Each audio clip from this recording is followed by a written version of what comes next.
Pada saya, kita jangan merasa pandai, tapi kita pandai merasa. Hidup ni kalau tak ada hujan tu bukan dunia namanya, tu syurga.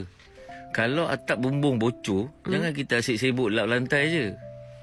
You won't get you nowhere. Baiki atapnya. Biar tak pandai daripada mana-mandai.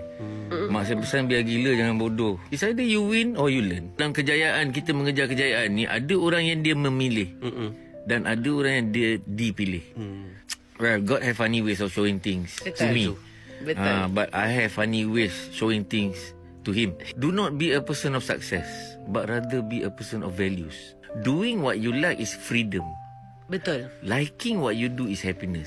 Do what you like and like what you do. Sebab kita ni pun sifat kita dijadikan daripada tanah. Tak payah nak melangit. We cannot fix the bad past, but we can always build a good future.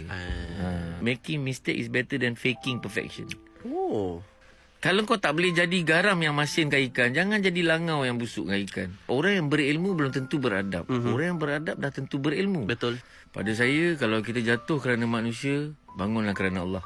So pada saya sebenarnya, kalau kita tak pernah sakit, kita takkan rasa nikmat sihat. Betul. Kalau kita tak pernah duduk dalam gelap, kita tak rasa nikmat cahaya. Betul. Kalau kita tak pernah lapar, kita tak rasa nikmat kenyang. Setuju. Kalau kita tak pernah susah, kita tak rasa nikmat senang. So, kita jangan cari manusia yang sempurna sebab kita takkan jumpa. Sebaliknya, kita carilah manusia yang boleh menerima ketidaksempurnaan kita. Dan begitu juga kita. Macam mana orang sabar boleh marah, boleh kecewa?